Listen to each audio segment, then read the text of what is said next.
It was like the yeah. hardest time in our life, and it was the most beautiful.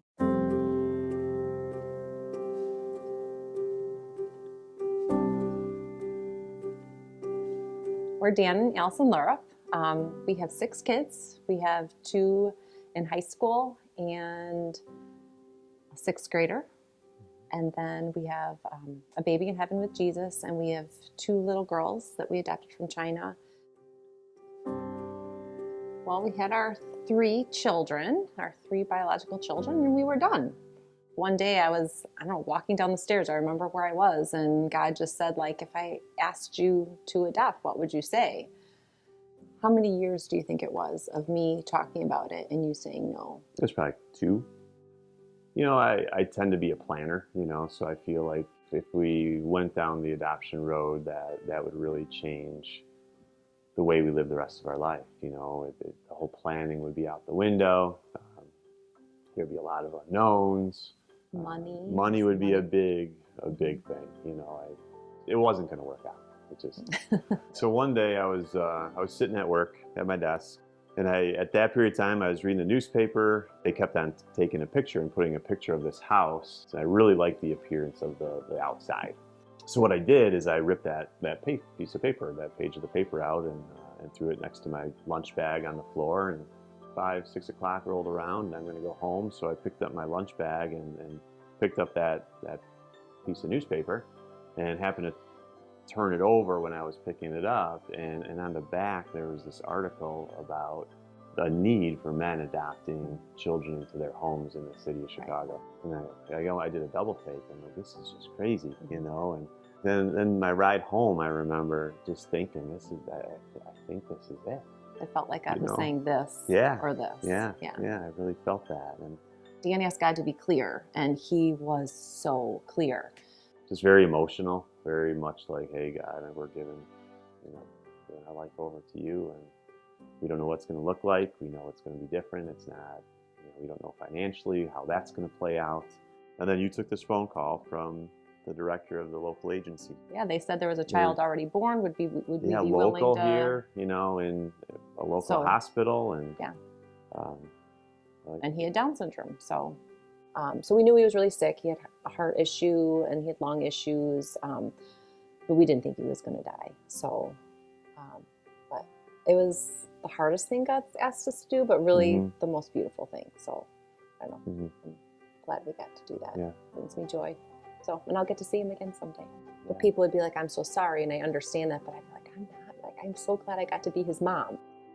One day I was sitting at the kitchen counter, and I just kind of had this thought, like, go check the waiting child list. So I got up and went to the computer and went and looked at the list, and I couldn't believe how many of the same kids were there. I mean, it was just a year later, but just there were all those same faces, and that just really struck me like, oh my goodness, they're still waiting. So then that's when we said, we'll do it again. So let's go. Obviously, we didn't know what this journey was going to look like. Financial is a big word. Yeah. I think I'd read enough stories of other families that have adopted that just said, God will provide. But we didn't have the money in the bank. I mean, it's not like we were like, oh, well, we'll just use that $40,000 in the bank. Yeah, whatever money we had sitting aside, we put towards Gil's adoption, and that. So that was gone, So we were going into, with Evie and Greta. With nothing really. Yeah.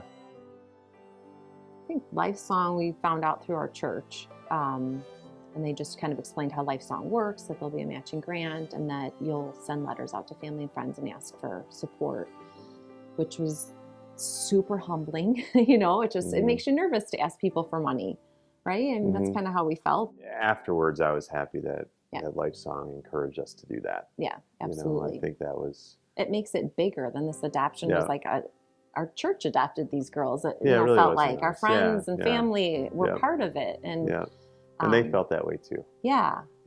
But then it became fun once you started seeing, this, you see some money coming in, and you see, then you start thinking, then it could possibly be matched. Then, I don't know, that was just kind of fun to see that grow. Because as that was growing, we were getting the bills over here. And it was just kind of nice to be able to pay those off as they were coming in.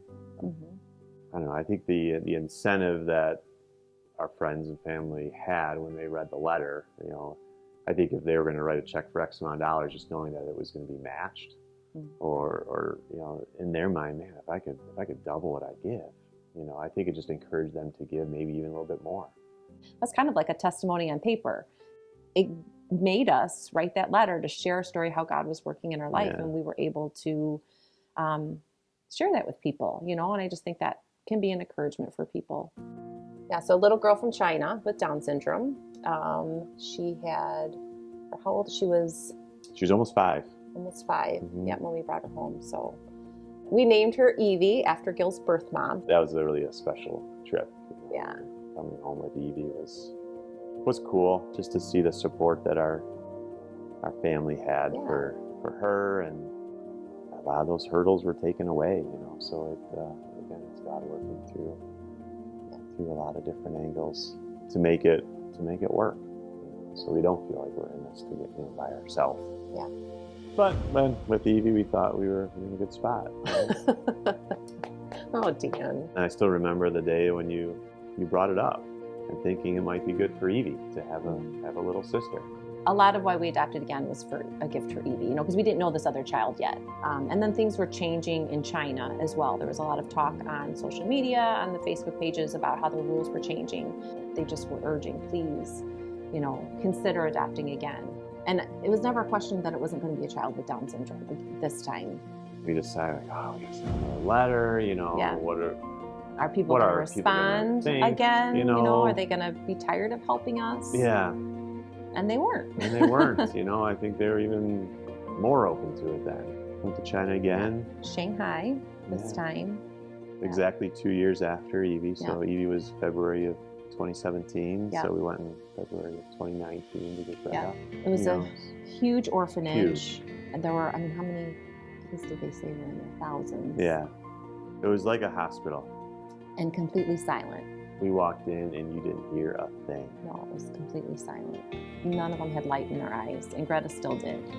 It was very different, and we just saw how that light gets extinguished after a while, and that orphanage just really stuck with us. That was really hard. That was a hard visit. It was hard to be there. It was hard to see those other children.